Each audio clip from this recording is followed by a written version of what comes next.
Hello po, good morning po. Good morning! Tayo naman tayo. Saktong 10. Tayo po tayo. Welcome po ngayong Sunday na to, first Sunday ng June. Batiin naman natin yung katabi natin. Kawayan natin yung tatlong taong katabi natin. Kawayan. Ganyan ba magkaway? Ganun magkaway. So, first Sunday ngayon, sino excited para sa bagong character na i-discuss? Ni PM. Amen. Tayong lahat excited. Since kakatapos lang ng bago, may panibago ulit. Lahat ng character siguro aaralin natin. Para at least, di ba, lahat naman yun nakaka-relate tayo. So, ngayon, as we welcome the praise and worship team, sabay-sabay po tayong manalangin para sa heart natin na maging ready sa pagpuri kay Lord. And i-lay down natin lahat ng pagod natin, lahat ng stress natin for the whole week. Ang galing lang din ni Lord, no? Kasi yung Sabbath day, ginawa niyang Sunday. So, dulo ng week, para yung dulo ng week natin, doon tayo makapagpahinga. Doon natin malalabas lahat, doon natin may iwan kay Lord yung mga pinagdaanan natin for the whole week. So, let's welcome our worship team.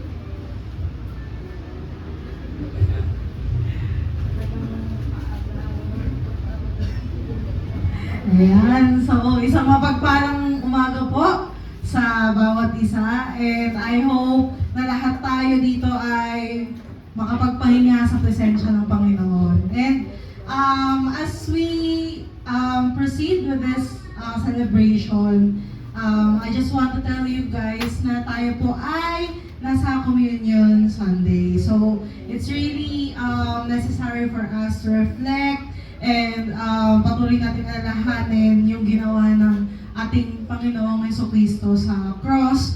And ayun, so patuloy natin papurihan ng ating Panginoon ngayong umaga na to dahil deserving siya sa ating papuri. Amen po ba? Amen. So, come on church, let's worship our God in this morning. Hallelujah, Jesus.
buhay ng bawat isa, O God.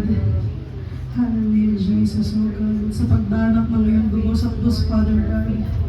Kami ay luminis, Father God. At ito ay dahil lamang sa iyo, God. Ito ay dahil mabuti ka. At dahil sa pagmamahal na meron ka sa amin, Jesus. Hallelujah, God. Jesus.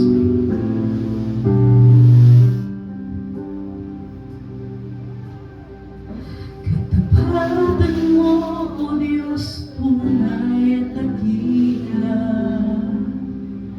Ang pag-ibig mo'y wagas at walang kapantay sa aming puso, sa aming buhay.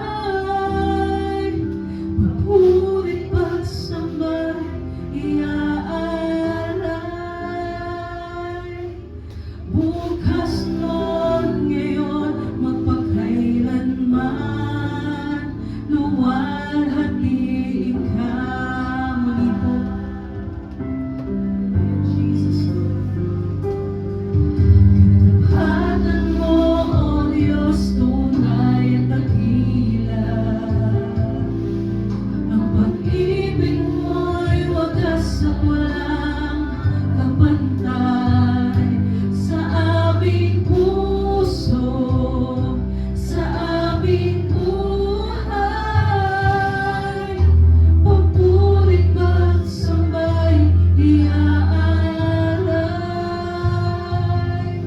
Bukas nun, ngayon, magpakailanman, luwalhatiin ka. Yes, Jesus, katapatan mo, O Diyos. Katapatan mo, O Diyos, tunay at dakila.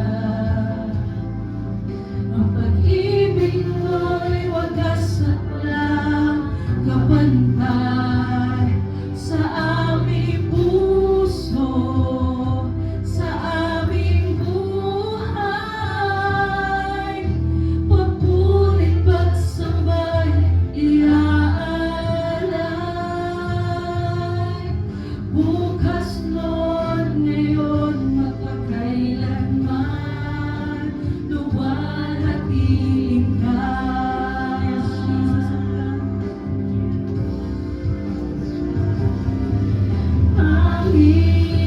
Panginoon, kay buti mo sa amin. Ikaw lamang ang tangi kong sasambahin. Aawitan kita, naawitan kita, at pupurihin,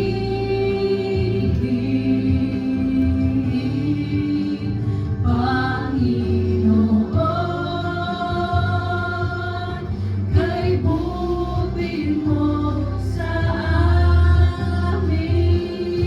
Panginoon,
tunay na napakabuti mo, Father God, sa bawat isa sa amin, Lord.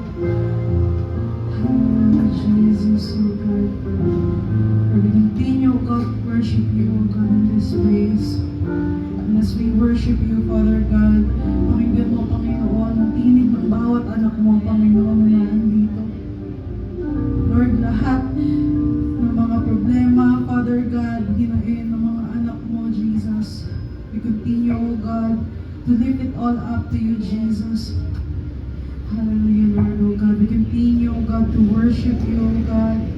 At sa iyo lamang, Panginoon, lahat ng mga papuri, O God. Hallelujah. Hallelujah, Jesus, O God. Salamat sa iyo, Panginoon. Hallelujah. And as we worship you, O God, Lord, continue, O God, to search our hearts, our minds, O God. Hallelujah, Lord.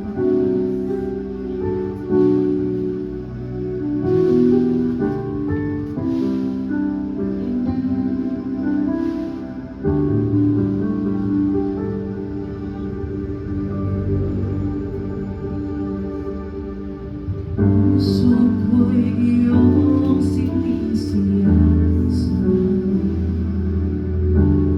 Buhay ko'y iyong alam. Ang lahat kong lihim, O Yahweh, ay tiyak mo na nalalaman. Ang lahat ng aking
big hand to God. Hallelujah. Hallelujah. Hallelujah. We worship you, Lord. You are worthy, Lord. You are worthy. Don't stop. Clap your hands to the Lord. He deserves it all. Hallelujah.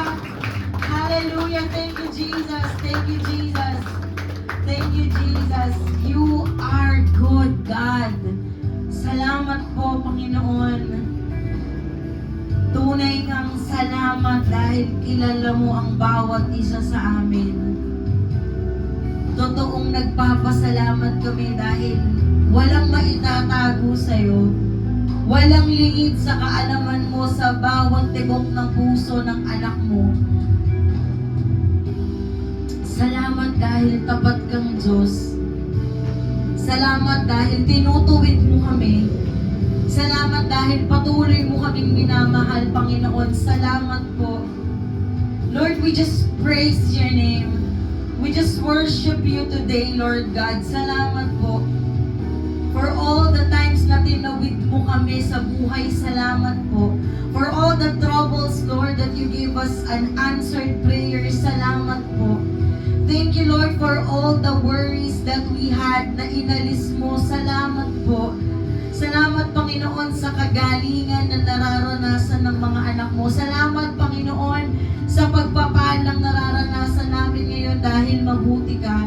Salamat, Panginoon, na ginising mo kami ngayong umaga na to para magsamba sa iyo, sumamba sa iyo, Panginoon. Salamat po. You deserve it, oh Lord, all the hearts that is in this place right now. Tanggapin mo ang pagsamba namin, Panginoon. Banal na Espiritu, we just welcome you in this place. Move to every hearts right now. Move to every souls right now. Hallelujah. We remember your goodness, Lord, on the cross. We remember the cross today. Thank you, Jesus. Thank you, Jesus. Come on, church, let's just open your mouth. Give praise to God. Give worship to Him. Give your thanks to Him. Hallelujah. Thank you, Jesus. Thank you, Jesus. Thank you, Holy Spirit. We worship you, Lord. We worship you, Lord. Salamat po. May your name be lifted up today. As you speak to every hearts right now, Lord, hindi kami lalabas ng iglesia mo na walang bigat sa puso namin kung gaano ka kabuti, kung gaano ka mapagmahal, kung gaano ka mapagpala, Panginoon. Hayaan mong dalhin ng mga anak mo sa lugar na to paglabas nila yung pag-ibig na nagmumula sa iyo. Salamat, Lord, unang-una sa kapayapaan. There's so many things that we can worry about, not just in our personal lives, but in our community, in our country, in the Philippines, Lord. Pero salamat sa katotohanan na kahit na anong gulo sa paligid namin, wala kang hindi kayang gawin. Dahil magaling ang Diyos. Dahil kataas-taasan ng Diyos. Salamat, Lord, sa paalala na walang imposible sa'yo. I just speak breakthrough to your people right now, Lord. Sa kahit na anong pinapanalangin ng mga anak mo na to, may it be a yes and amen in the name of Jesus. Allow us all to be amazed. Allow us all to be astounded, Lord, in your presence, in your goodness, in your works. Hallelujah. Hallelujah. Mabuti ka, Panginoon. Salamat sa pag-ibig mo. Salamat sa katapatan mo. Salamat sa habag mo. Salamat sa pagpapala mo, Panginoon. Salamat sa pagpapagaling mo. Salamat sa pagpapaayos mo. Salamat, salamat, salamat, salamat. Hallelujah. We worship you, Lord.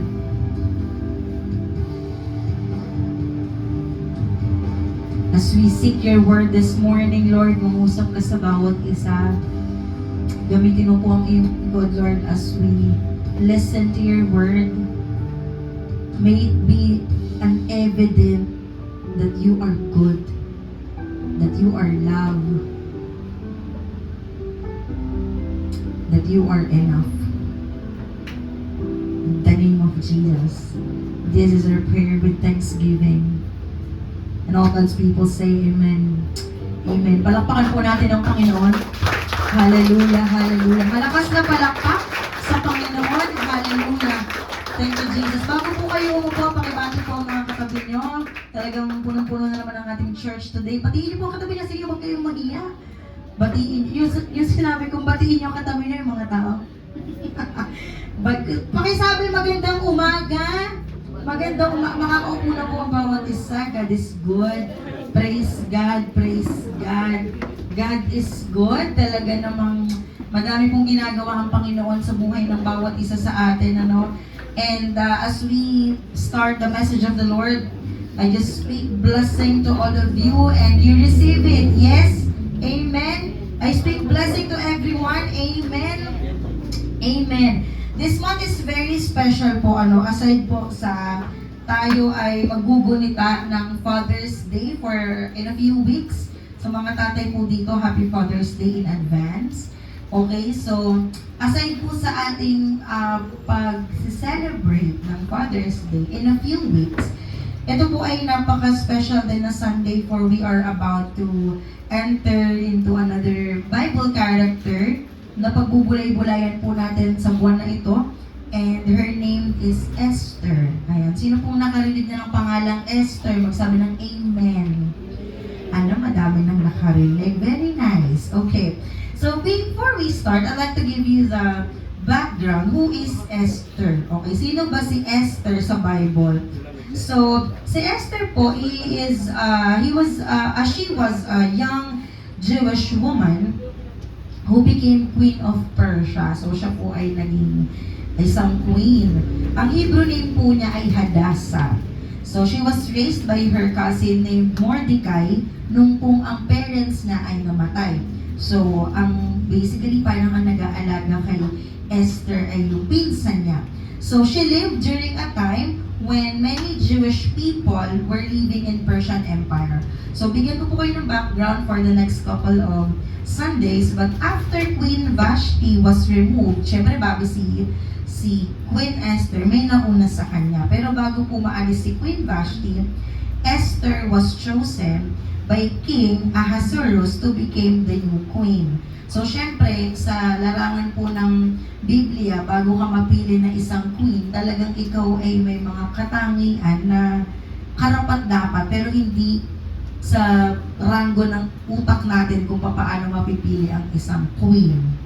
So later, a government official named Haman planned to destroy the Jewish people.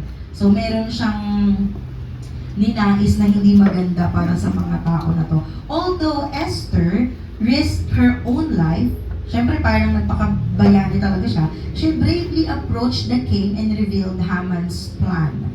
So because of her courage and the providence of God in her life, Jewish people were saved.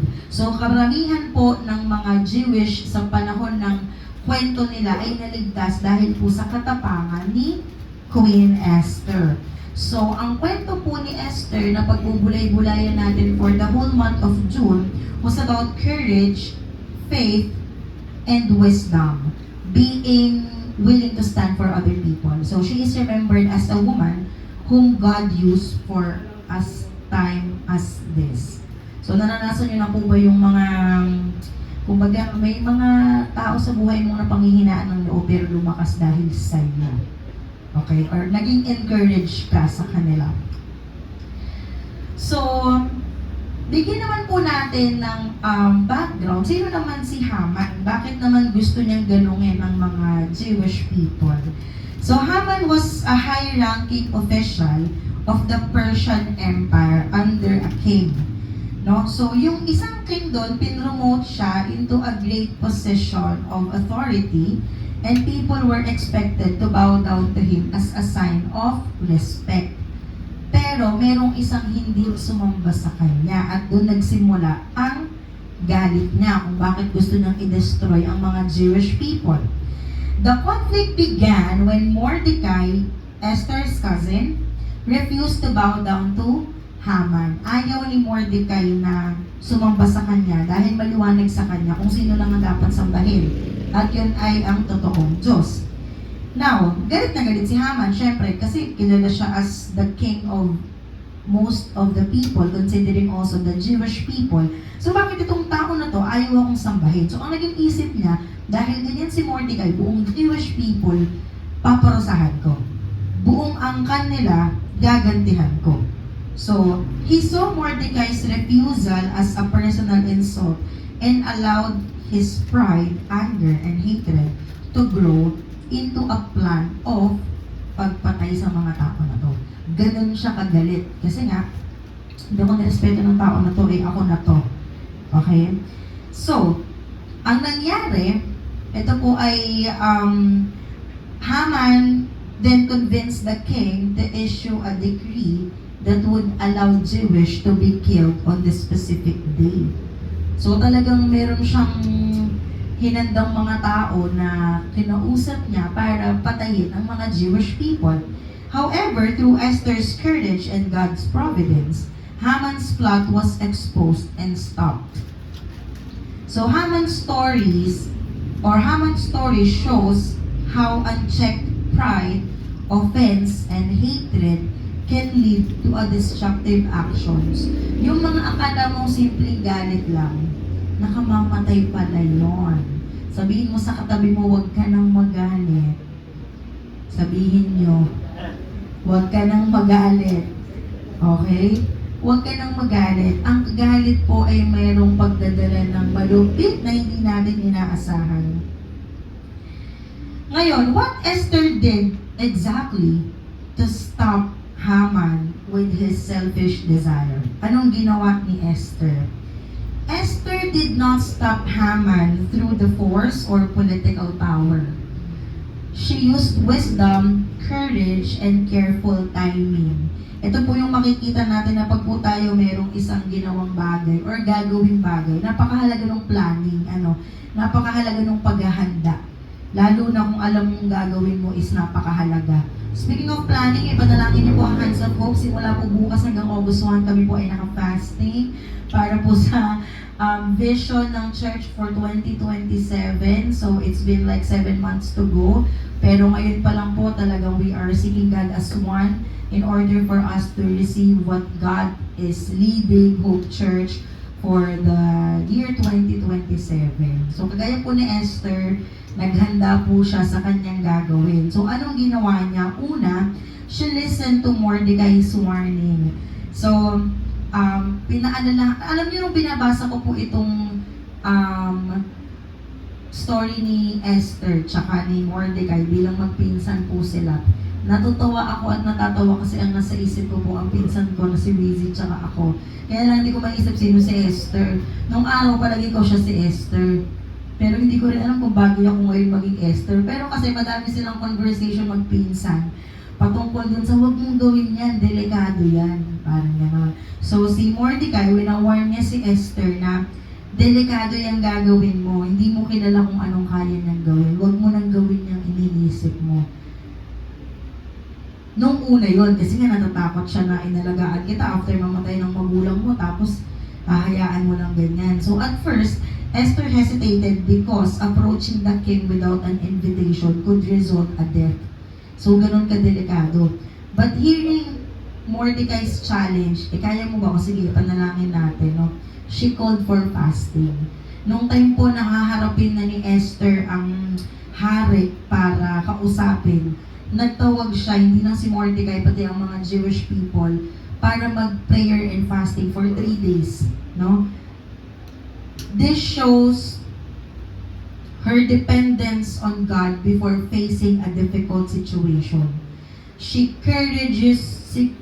courageously approached the king. So after po ng prayer and fasting, ginawa ni Esther ang kanyang naiisip. After fasting, Esther entered the king's court without being afraid. A risky move. But King Ahasuerus welcomed her and offered her a request. Tinanggap siya, pinaghanda siya, winelcome siya ng maayos. Obviously, ginamit ni Esther ang kanyang wisdom at ang proper timing. instead of immediately accusing Haman, Esther invited the king and Haman to a feast. So, then she invited a second feast. So, obviously, dahil sa tapang niya, naging maayos po ang takbo ng pag-uusap nila. She gave the king time to become more receptive and allowed circumstances to unfold. During that time po, the king discovered that Mordecai had once saved his life and had never been rewarded. Pero ang plot twist po nun ay Esther is the one who revealed Haman's plot. Okay? So, pagkatapos po ng second kainan nila, Esther revealed that she was a Jewish and told the king that someone was plotting to destroy her and her people. When the king asked who was responsible for this, Esther pointed directly the one who needs to be punished. Siyempre, galit na galit si Haman kasi parang nalinlang siya ni Esther, ano? And that is the very quick background of Esther's story in the book of Esther. And soon, as the Sunday goes by this June, we will learn more about her story. But for today's message, we will be speaking the word of the Lord entitled, The Courage to Trust God's Timing. That is in Esther chapter 2, verse 15 to 18. Bakit ko po kayo binigyan ng ganong background kung anong kwento niya, kung sino siya? Kung makikita niyo po sa kwento kanina ni PM, of course, based on the Bible, there is a process doon sa ginawa niya. Hindi siya basta gusto kong i-reveal si Haman, mali ang kanyang ginagawa. Hindi siya nagpadalos-dalos. Sabihin mo sa katabi mo, wag kang padalos-dalos. Pag-isipan mo, wag yung gusto mo, biglang ayaw mo na. Or kaya, biglang wag na pala, next week na lang pala. Okay? Napakahalaga po ng planning. Napakahalaga po ng pag-iisip mabuti bago mo gawin ang isang bagay. Kung lahat kaya mo, dapat i-connect muna kung anong magiging positive, negative result ng gagawin mo, pwede nyo pong gawin yun. The message of the Lord entitled, The Courage to Trust God's Timing, is on Esther chapter 2, verse 15 to 18. Again, I encourage you, church, to please read your Bible. Okay, napaka-iksi lang po ng passage na yan. Please read your Bible. So, dito po sa pag-uusapan natin ngayong umaga, one of the things that I realized over and over again is that one of the hardest thing in life is what? Ang pinakamahirap po or isa sa pinakamahirap sa buhay ay ang mag-antay. Ayan. Wait ka lang. Diba? Anong isang bagay na mahirap mag-antay? O, sige, ito, basic po na basic, ano? Sa ATM, yan, mag-withdraw. Gigigil ka na pag yun nasa harap mo, talagang tatlo yung nilalagay na ATM card, talagang hanggang bukas hindi na pwede, wala na talaga to. Ikaw lang ba mag-withdraw? Sa utak-utak mo, ganun na, di ba? Ano pa? Pagka kumakain ka sa inasal, ang inasal talaga, talagang kagulo lahat. Extra rice nga po. Ang tagal ibigay yung kanin. Nakurot mo na yung parte ng manok, wala pa yung extra rice. Kukuha ka sa katabi mo, bawal pa lang mag-share. Bawal pa mag-share ng kanin. Real life nangyari yun, okay. Hindi naka-agnize, bawal. Ang tagal kasi ng kanin Diba? Ano pa? Traffic. Ayan, sa mga nagda-drive, talagang madami po akong kilalang Kristiyano na pagkadating sa daan, nagbabago ang pagkatao, pag-traffic. Yung hindi ka naman nagmumura, pero dahil nagtatawa na ng mga kalalakihan dito, ng mga asasawan nila, mga jowa nila, dahil talagang pagka-traffic, traffic na, busina pa ng huwag kang pumusina. Busina dyan. Hindi makapag-antay, akala mo talaga, parating na si Lord, tara na, okay. Napakahirap pong mag-antay. No, sa madaming pagkakataon, kung sa example lang mauubos ang oras natin, pero alam ko't alam nyo na isa sa pinakamahirap sa buhay ay ang paghihintay. Madalas sa buhay natin, we want an answer now. We want God to reveal His plan now. We want breakthrough now. Minsan ay ganito pang mga Kristiyano na nag-church naman ako. 10 o'clock ang celebration, 8 o'clock nandito na ako. Bakit tagal ng answered prayer ko? Nauna ko pa sa hands of hope. Hindi mo bukas ng aircon, nandito ka na. We want an answer immediately. We want to know God's plan in our lives, no? Isa pong bagay na napanood ko this week, it's all about waiting on the timing of the Lord. It's like, kinonect ko siya sa isang sugat. Ang isang sugat, definitely gagalingan, but it takes time. Kahit lagyan mo yan ng betadine, kahit lagyan mo yan ng mga gamot para gumaling at uminom ka para mawala ang kirot, makikita mo pa din yung marka ng sugat dyan. Bakit? Pagka uminom ka ng kahit nga lagnat diba? Nilalagnat ka, kinukumbulsyon ka na kasi nag-antay ka, uminom ka ng biogesic. Pagka inom mo ba, 5 minutes, 10 minutes, okay ka na? Hindi. So most of the time, all the things that we are experiencing always takes time. It takes time. Kaya hindi mo pwedeng sasabihin sapat na bakit ganito pinagdadaanan ko? Nag-church naman ako, nagaganto naman ako, nagaganyan naman ako. Na para bang ang kabutihan ng Diyos ay binabayaran natin? Na para bang ang pagpapala ng Diyos ay kinokonekta mo sa kung gaano ka kabait, kung gaano ka kabuti, kung gaano ka katapat. Ang Diyos ay mabuti kahit hindi ka tapat. Ang pagiging tapat mo ay pribilehiyo. Ang pagiging mabuti mo ay pribilehiyo. Ang paglilingkod mo sa Diyos ay pribilehiyo. Dahil kahit wala kang gawin, God is good.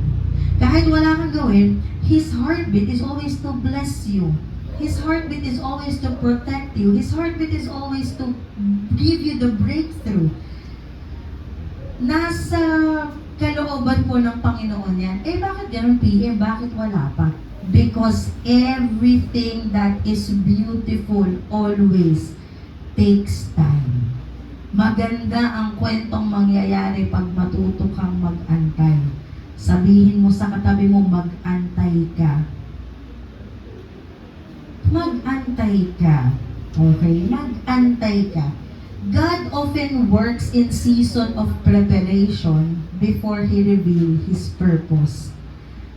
For all you know, yung buhay mo ngayon, preparation yan. Hindi ko alam kung anong buhay niya exactly in every single people here today at church. But I strongly believe that whatever your life right now, it is a preparation for His breakthrough to your life. When we come to Esther chapter 2, pagbabasahin niyo po iyon, Esther does not yet know that her people will one day face destruction. Wala silang idea about doon. She does not know that God is positioning her to become a deliverer for Israel.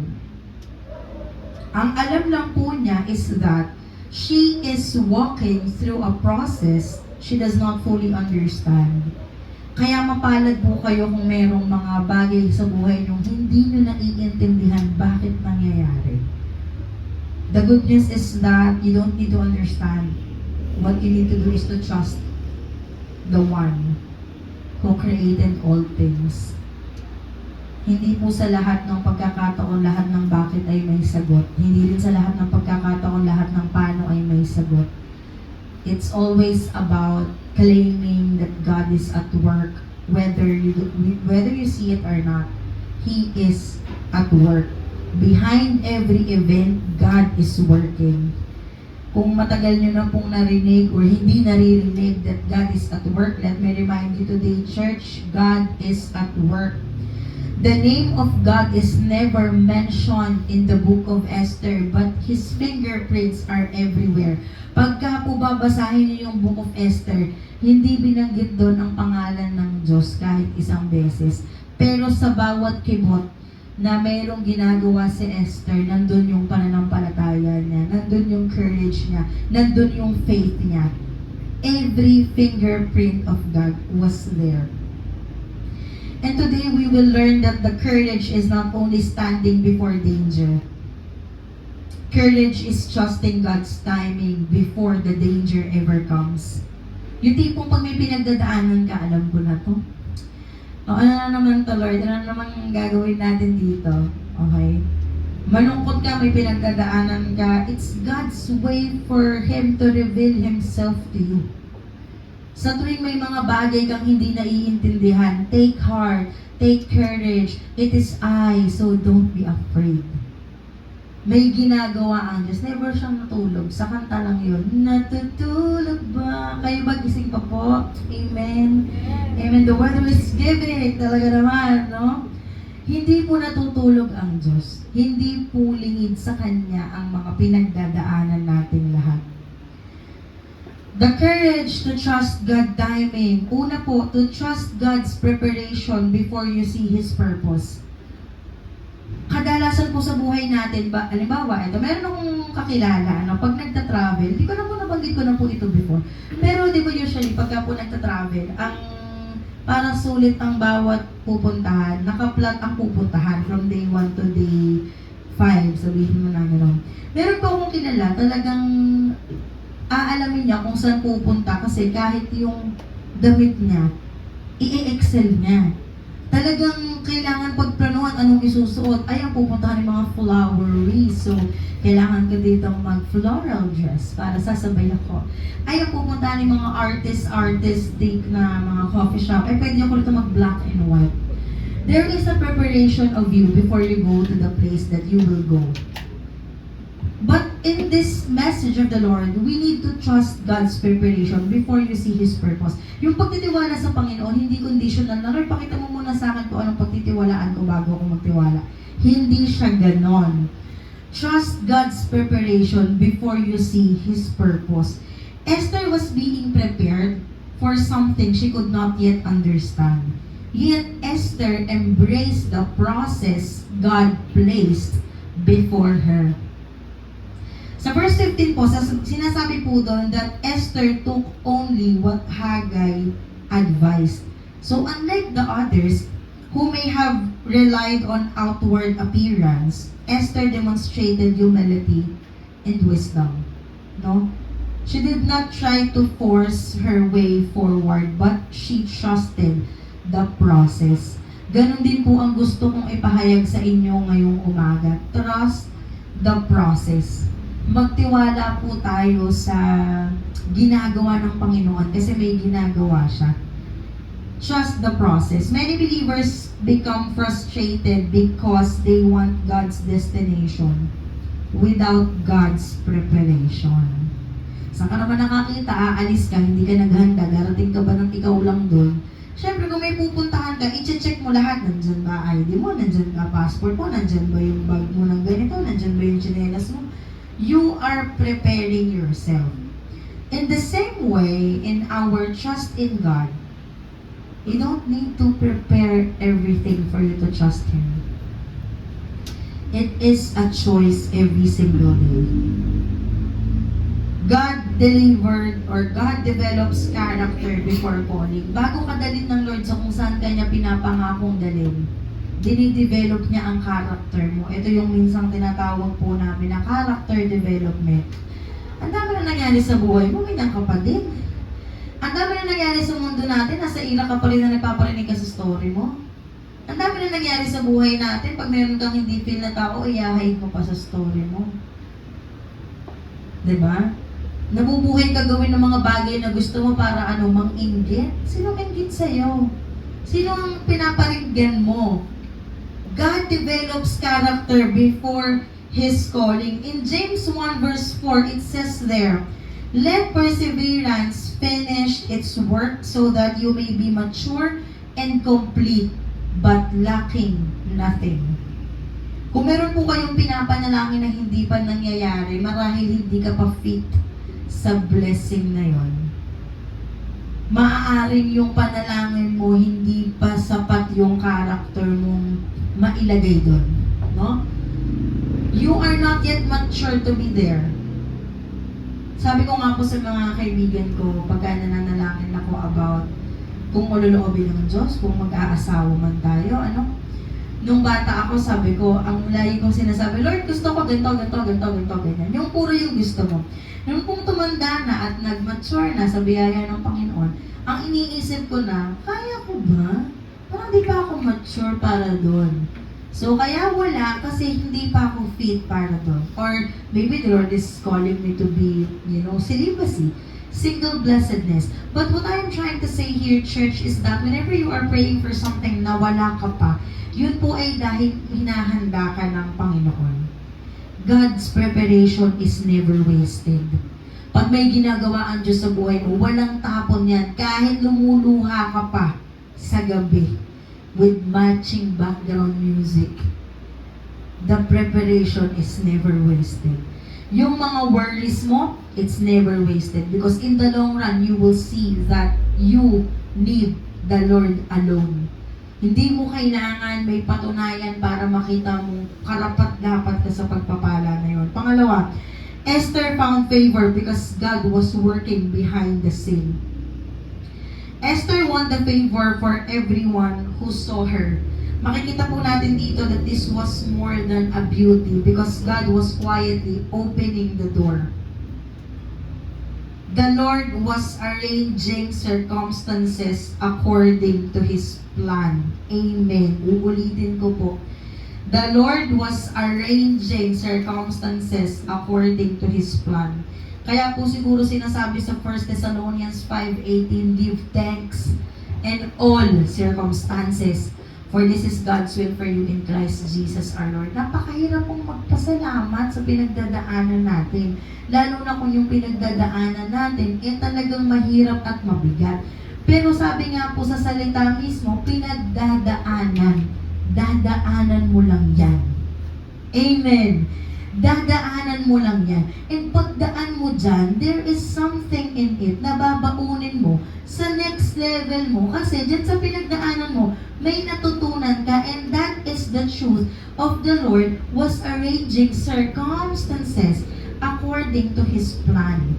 Bago ka makarating dun sa plano, meron kang pagdadaanan na para din sa'yo dahil may babaunin ka dun sa next level mo. In Proverbs 21 verse 1, sabi po dun, the king's heart is in the hand of the Lord. He directs it like a water course wherever He pleases. Many are the plans of the man, but it's always God's plan will prevail. Kahit anong planong gawin mo, pag hindi mo sinangguni sa Diyos yan, at hindi nangyari, masakit. Pero pagka may pinano ka na galing sa Panginoon at nangyari, all the glory belongs to Him. God was already moving hearts before Esther knew why. Pine-place na ng Lord ang bawat puso. And when doors open that you never expected, do not merely see luck or coincidence. Tignan po natin yung provision ng Lord. Hindi po nangyayari ang buhay na tsamba-tsamba lang. Wala pong tsamba lang sa atin or yung tinatawag natin swerte. Ang atin pong pinanghahawakan ay pabor ng Diyos, biyaya ng Diyos, pag-ibig ng Diyos. Esther was chosen in God's perfect time. In verse 17 says, the king loved Esther more than all the other women.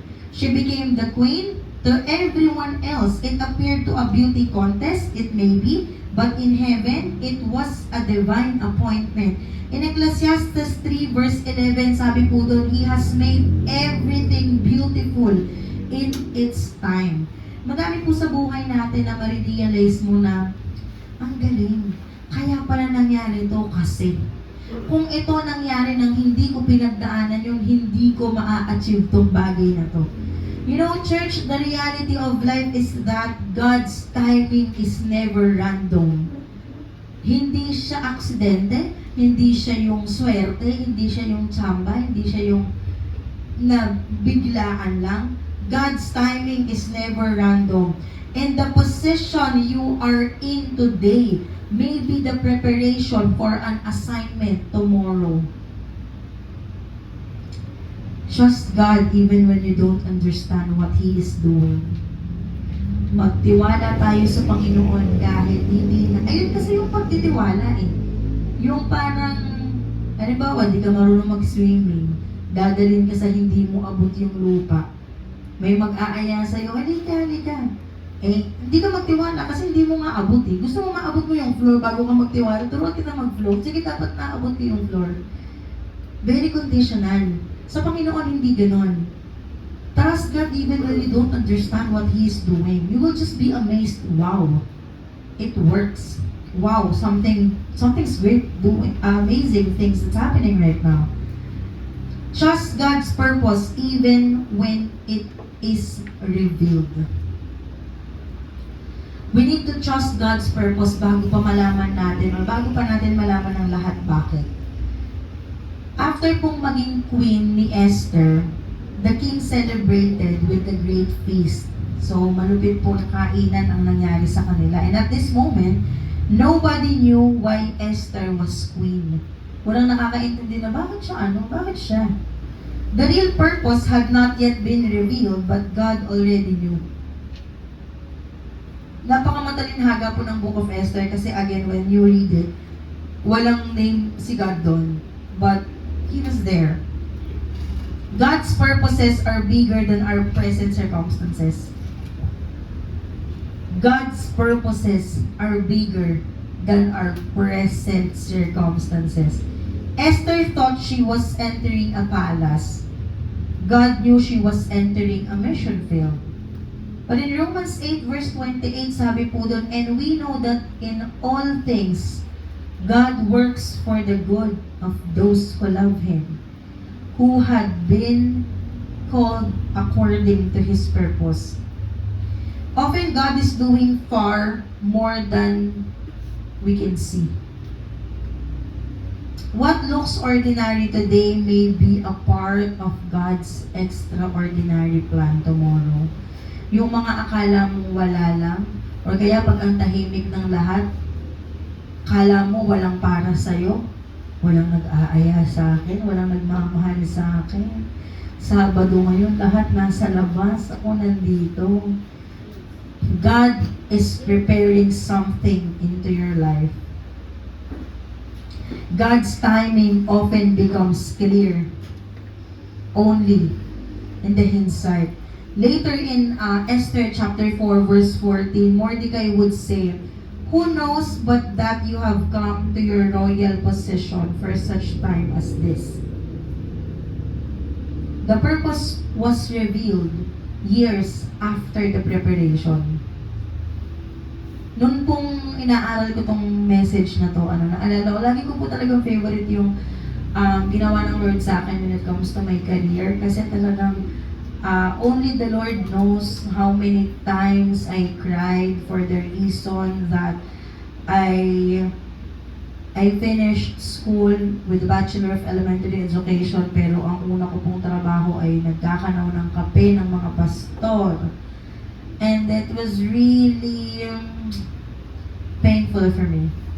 Sobra. Like, niisip ko, ano po ginagawa ko? Gumagawa ko ng bulletin, nagtitiklop ako ng bulletin. Sa TMCC po, nung panahon na yon, every Sunday po, pag darating ng mga tao, may binibigay na bulletin. So sa bulletin, doon po nakalagay ang weekly announcement, Bible reading, sinong may birthday, sinong may anniversary.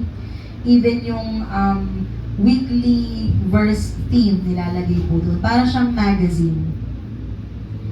Linggo-linggo ang trabaho ko, pinofold yun into 3. Kinakat yun into 5. Talagang parang ang isip ko, Lord, ba't ko ginagawa to? Parang nalulungkot naman ako. I feel like wala akong bilang sa buhay na dapat pakiramdam ko meron ako. Hanggang sa nag-secretary, hanggang sa nag-coordinator, hanggang sa, lagi ko nga pong biro pagdating sa TMCC, ang hindi ko lang napasok ay ang pagiging gwardya. Kasi naging taga-LJ, nagturo ng grade 3, naging coordinator ng NC, naging secretary at admin staff ng office ng TMCC, lahat po yun nasa iisang building lang. Lagi ako nagbibiro na ang hindi ko lang napasok dito, pagiging gwardya, but then, the purpose of the Lord, why it happened to me, revealed during the pandemic time. Ay, kaya pala. And grabe din yung luha ko noon kasi I came to realize na how can I handle MNV today if hindi ko pinagdaanan yun? How am I gonna be humbled myself if hindi ko pinagdaanan yun? The purpose was revealed years after the preparation. Baka nga may mga sakit ka pa ngayon na hindi pa nare-reveal sa'yo ng Lord, bakit mo pinagdaanan yun? Baka may mga bagay na naging bigat sa buhay mo na hindi mo pa nalalaman bakit mo pinagdaanan. And you know, it's okay. It's okay. It's okay if hindi mo pa alam bakit. Bakit okay lang, PM? Because in Isaiah 55 verse 8 to 9, it says there, "For my thoughts are not your thoughts, neither are your ways are my ways." So mga susunod pong salita dyan, "For my ways are higher than your ways, for my thoughts are wider than your thoughts." In short, hindi ka ang Diyos. So, okay lang na hindi mo alam, or okay lang na hindi pa revealed. In its due time, you will know. God rarely explained everything in advance. Very rare po na ina-explain ng Lord ang lahat bago mangyari ang mga nangyayari. He asked us to trust Him. Will you trust Him again? Faith means walking with God before understanding what He is doing. Ang pananampalataya po ay ang paglakad kasama ang Diyos kahit sa mga sitwasyong hindi mo naiintindihan bakit. Because courage is trusting God while the story is still unfolding. Yung lakas po ng loob, yung tiwala po sa Diyos at yung katapangan, ito po ay nangyayari sa mga sitwasyon sa buhay natin. Hindi pa nakukumpleto ang kwento bakit nangyari yon. In the book of Esther, the greatest act of courage had not yet happened, but her future courage was built on the present trust. Baka naman yung tiwala mo expired na. I-renew mo yung tiwala mo sa Panginoon. Before she stood before the king in chapter 5, she learned to trust God's timing in the chapter 2. Kaya po uulitin ko, you read your Bible. In Psalms 27 verse 14, sabi po dito, "Wait for the Lord, be strong and take heart." And wait for the Lord. Dalawang beses sinulit. Wait for the Lord, be strong and take heart, and wait for the Lord. Waiting is not weakness, church. Waiting on God is courage. Waiting is not weakness. Well, minsan literal, nakakahina talaga yung pag-aantay. But waiting with the heart is a courage from the Lord. And the courage you need tomorrow is being developed through the trust you practice today. Amen. Uulitin ko po, church. The courage you need tomorrow is being developed through the trust you practice today. Tanungin mo sarili mo kung mayroong sitwasyon sa buhay mo na parang tagal-tagal ko na dito, ganun pa din. Eh, tagal-tagal mo kasi matuto. Port ulit tayo sa addition, di tayo makalipat sa subtraction, napakakulit mo. Sinabi ng pagkaganto, ganto, ganyan. And the same way in our lives. You never learn the easiest way, that's why it's getting hard. You know? Nagiging mahirap kasi sa maliit na bagay na tinuturo sa iyong simple lang, hindi mo lubos matutunan. Tapos magtatanong ka bakit nandyan ka pa din. Esther did not know why she was being prepared. Hindi niya naman alam beforehand na magiging next queen siya. She did not even know why she was chosen. Kasi ang dating sa kanya, bakit ako? She did not know what was coming. But God knew. The lesson of the Word of God today is simply about trust God's preparation. Magtiwala ka sa hinahanda ng Diyos sa'yo. May pangarap kayo, hindi pa nangyayari, hindi pa fit para doon ikaw. Trust God's preparation. Trust God's positioning. Pinuposisyon ka ng Diyos. Meron siyang ginagawang hindi mo nakikita, but He's actually positioning you to that. Meron po akong kakilala na they are planning to do something for their family, like to migrate, of course. And syempre hindi siya madaling desisyon, hindi siya madaling gawin, di ba? Kahit nga sabihin mong madami kang pera, again, there is a process. It takes time.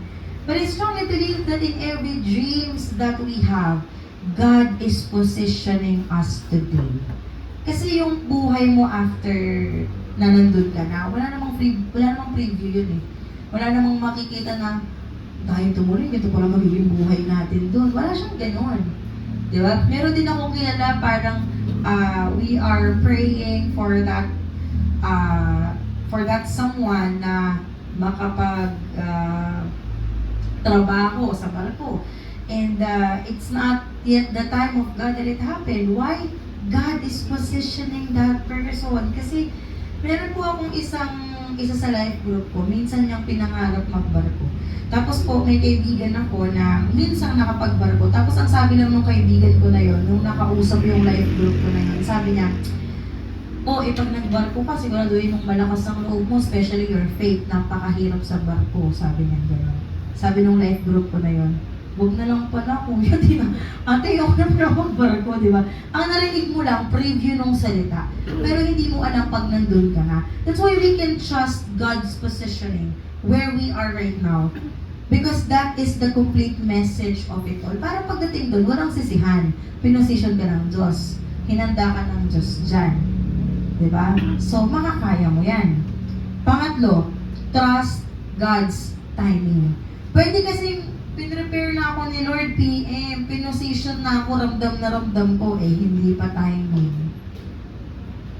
When God seems so silent, He is still working. Remember that, church. When God seems silent, He is still working. When His plan seems hidden, His purpose is still moving forward. When the future seems uncertain, His timing remains perfect. Hallelujah.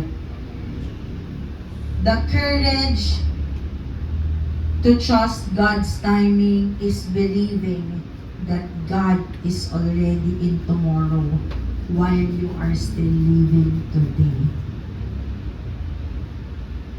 Pwede mo ba natin itong basahin sabay-sabay? Ready, go. The courage. Namatay lang yung electric pan, di mo na kuryente. Ulit.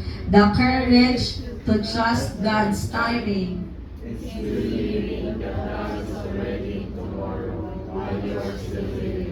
Itong Hope Church, di sabay-sabay magbasa. Ulit. The courage to trust. Ulit.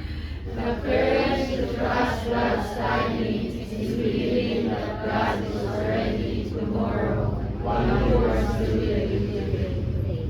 Hallelujah. Tumayo po tayong lahat. Ang tapang po na binibigay sa atin ng Panginoon ay ang tapang para ngayon. Kasi dun sa bukas, nandun na siya. Kahit na wala ka pa sa bukas, ang Diyos nandun na.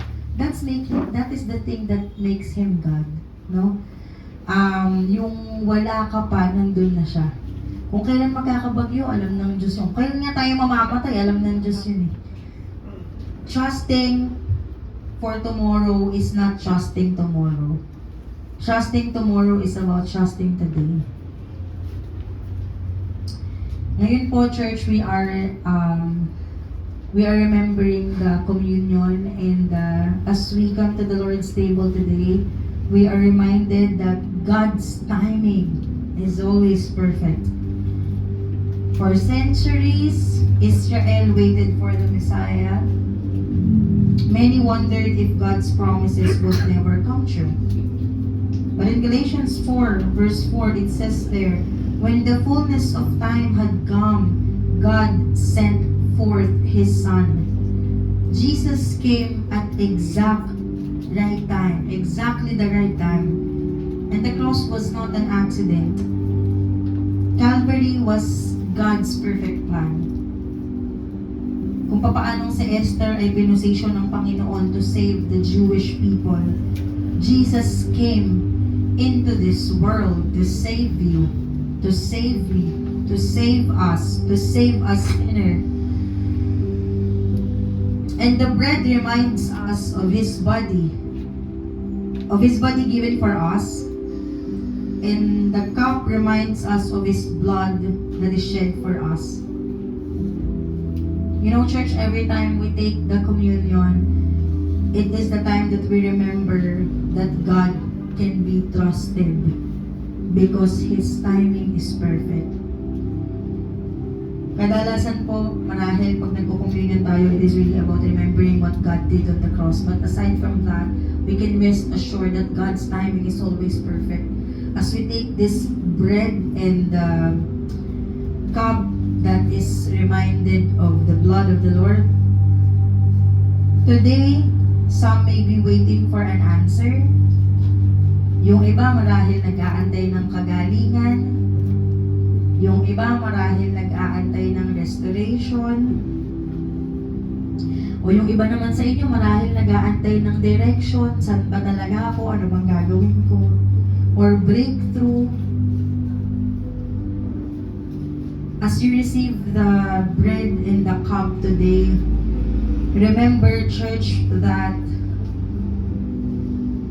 the same God who positioned Esther is the same God who sent His Son. The same God who fulfilled His promises. It is also the same God who remained faithful now. Therefore, you can have courage to trust His timing. His purpose is unfolding. And even when you cannot see it, you can be relaxed that He is at work. Nakapikit po ang bawat isa. Before we take the bread and the cup, let us take a moment to reflect. Because over and over again, God is still looking for your heart today. Just like He did with Esther.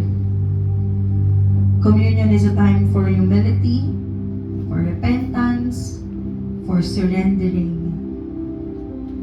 We can even pray that, Lord, I don't just want to look right before people. I want to be right before you. We can even pray that, Lord, ito yung puso ko, gamitin mo, hubugin mo, gawin mo sa'yo. It is not just about asking for forgiveness. Communion is a time for declaring over and over again that we trust Him. Nakapikit po ang bawat isa. Kung meron po sa inyong hindi pa napaglilingkuran ng ating communion elements, maaari po itaas ang kamay so that the hands of hope will give you an element. Hallelujah. Hallelujah. Thank you, Jesus.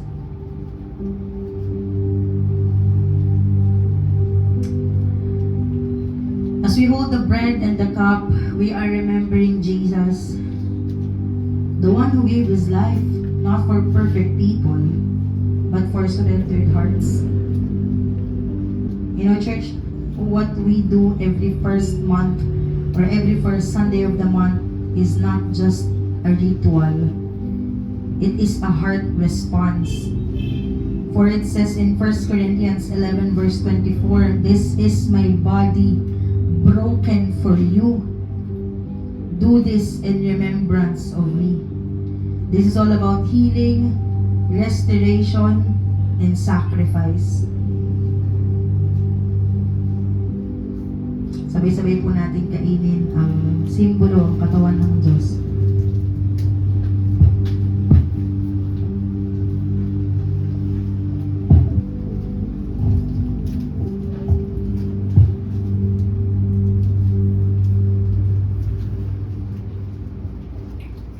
In 1 Corinthians 11:25, it says there, "This cup is the new covenant in my blood.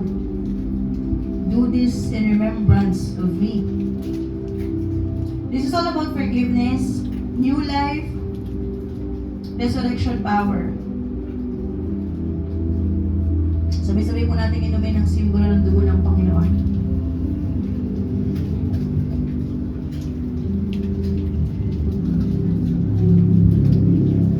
Come on, church, let's just worship the Lord.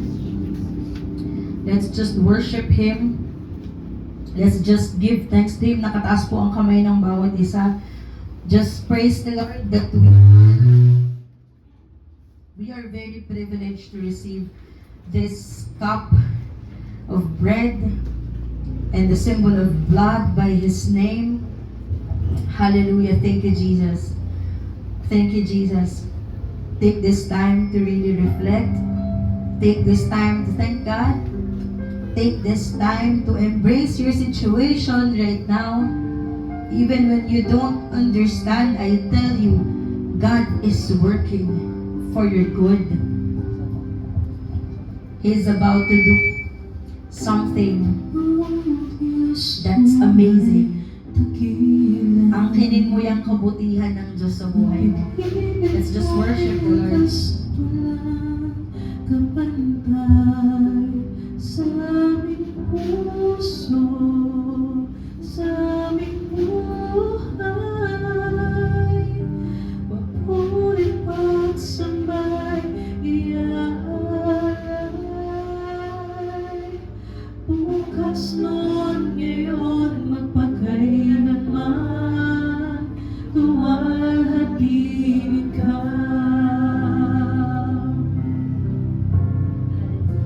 Let's declare this today. Katapatan mo, O Diyos, tunay at dakila.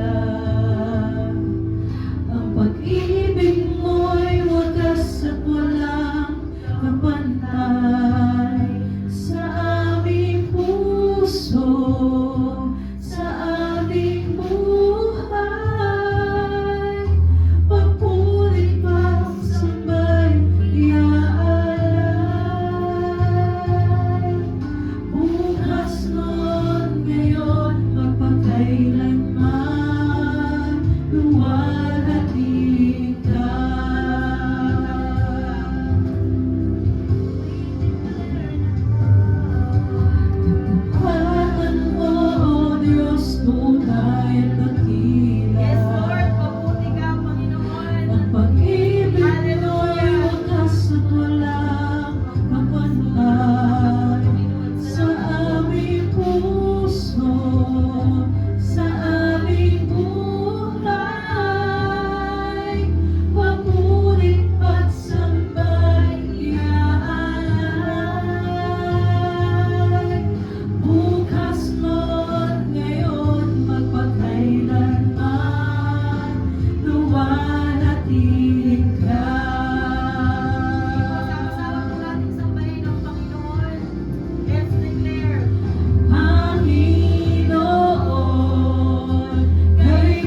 sa'yo para magpatuloy ka.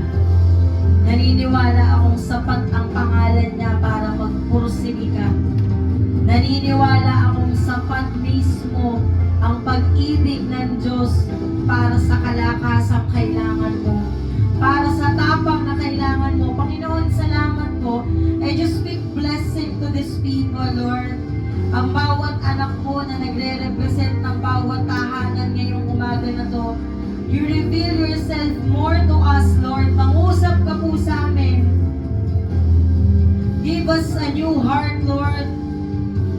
Give us the courage, Lord, that we need as we continue life, as we seek you, Lord, as we enjoy every purpose that you are giving to us, Panginoon. Yakapin mo po ang mga anak mo. Hayaan niyo pong mas maging matapang kami all throughout, Panginoon. We need you. We need you. We need you, Lord. Ikaw lang. Pagpalain mo pong patuloy ang mga anak mo kung paano ginamit mo si Esther, ganun din ang bawat isa sa amin. Bless every heart. Bless every home. Bless every souls that is in this place right now. In Jesus' name we pray. Amen. Palakpakan po natin ang Panginoon. Hallelujah. Yan ang po ba ang pinakamalakas mo sa Panginoon. Praise God. Praise God. God bless you, church. God bless you. Nakakaupo na po ang bawat isa. Hallelujah. Hello po. Wait lang po.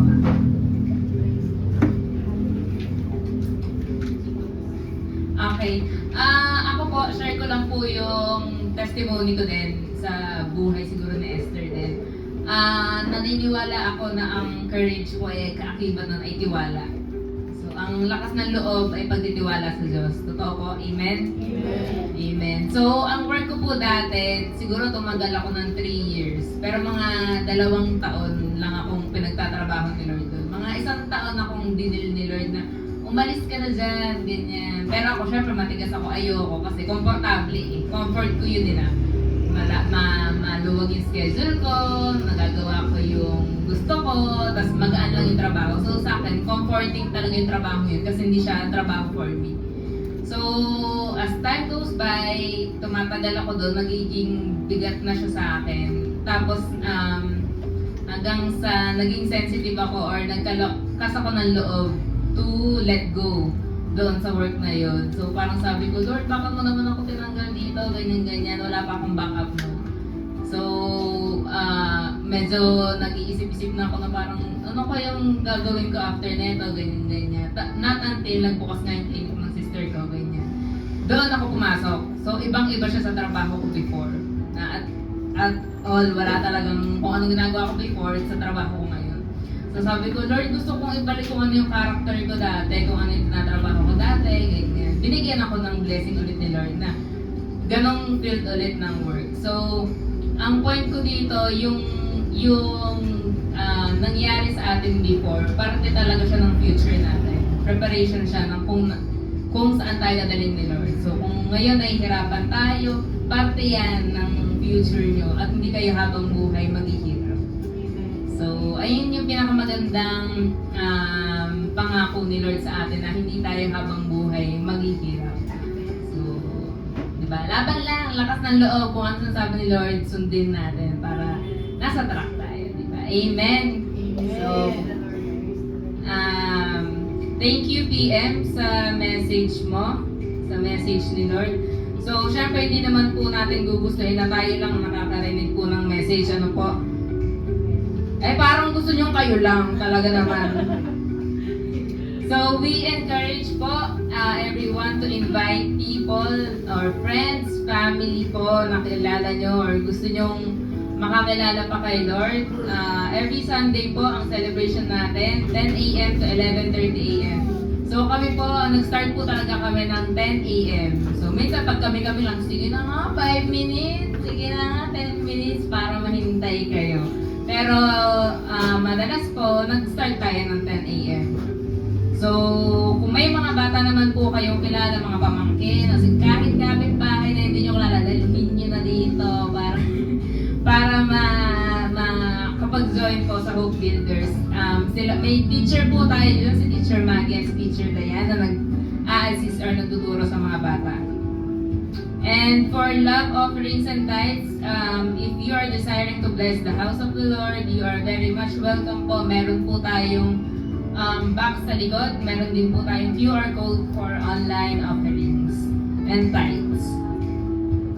And palakpakan naman natin yung aircon natin kasi medyo na lapot Pro Max ang nararamdaman natin. Mala-mala na lang kasi yung iba nakakapag long sleeves, nakakapag cardigan na, nakakapag turtleneck pa si Catherine. So, talagang praise the Lord po sa aircon natin. And for the prayer journal po, meron tayong papel dyan kung may gusto kayong ipag-pray or gusto nyong ipagpasalamat kay Lord, meron naman po tayo dyan. At linggo-linggo po, pinag-pray namin yan. Binubuksan po natin yan para at least ma-recognize natin kung anong pangangailangan ng bawat isa. Prayer buddies. If you desire to be prayed for, ngayon po, may mga, pwede nyo pong lapitan yung mga tao kanina na nag-assist sa inyo. Kung gusto nyo pong mapag-pray, kung may kailangan kayo ipag-pray, pwede po kayong lumapit sa kanila. Hope Church Social Media. So, meron po tayong social media account na pwede nyo i-follow, i-share ang mga post. So, weekly din po may mga post doon para mas ma-reach natin yung mga kaibigan natin. Kasi syempre, mas madami tayong friends sa social media kaysa sa personal lives natin. So, mas madami tayong na-reach sa social media. So, again, kung sino nakakaalala, anong palagi sinasabi ni PM? Read your Instagram. Read your unread messages. Ayan. Kasi yung mapakali lang hindi nagsa-cellphone. So, read your Bible. So, kung kaya natin mag-doom scroll, kaya din natin magbasa ng Bible. And spend time with your families. Again, bring your tumblers and portable fan kung hindi pa enough yung lamig. And last announcement po, yung Baguio mission trip namin na mangyayari on October 28 to 31. So, kung may gusto po kayong i-donate na kahit ano, damit, money, school supplies po ng mga bata, open po kami. I-tap nyo lang kung sinong ano nyo sa amin na gusto nyo mag-donate. And again, Sunday ngayon, spend time with your family and spread the word. Thank you, and tayo po tayong lahat for our benediction. Thank you, Gail. Bago ko po kayo i-bless for the benediction, no? I-add ko lang sa announcement niya, thank you. Talaga po ang Lord na nagpo-provide, pero for our love offerings and tithes, I just want to share with the church that our payment po for the aircon is monthly. So keep on blessing the house of the Lord. Talagang ang Lord po ang magpo-provide ng ating pangangailangan. Again, sa huling pagkakataon po, bago po ako mag-bless for benediction, may pinaalala po ang Lord sa akin kanina nung nakaupo ako. Meron po dito na hirap maging matapang dahil hindi pa nararanasan ng bongga kung anong kayang gawin ng Panginoon. Kahapon po may napanood akong video, ang testimony ng lalaki na yon, kung paano niya nakilala ang Panginoon.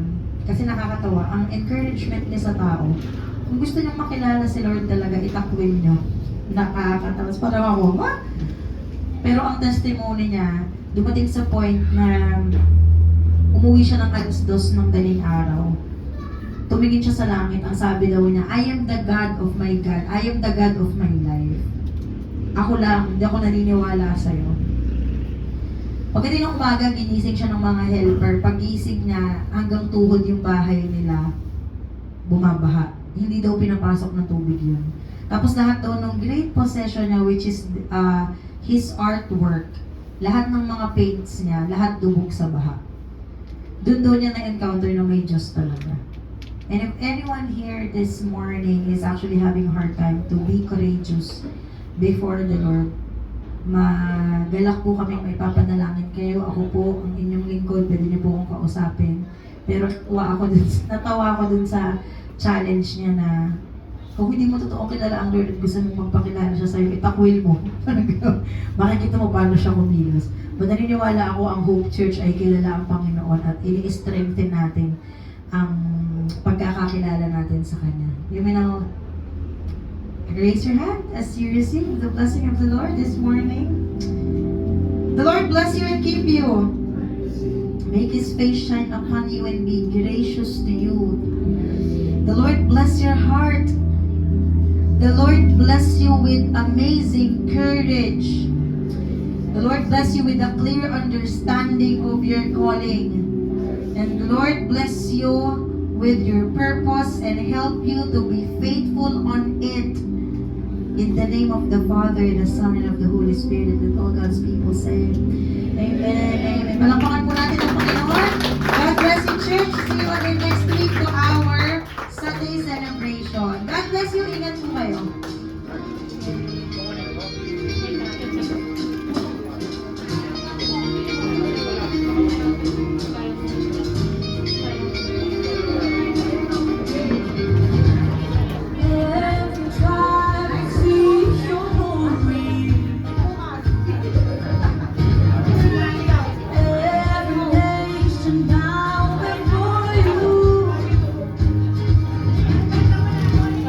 Oh,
magiging, pwede ba?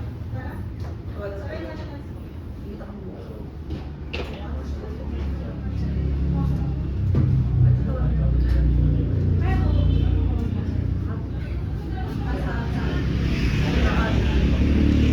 Ano mo? Sabi gusto mo. Layo eh, no? Kabangin.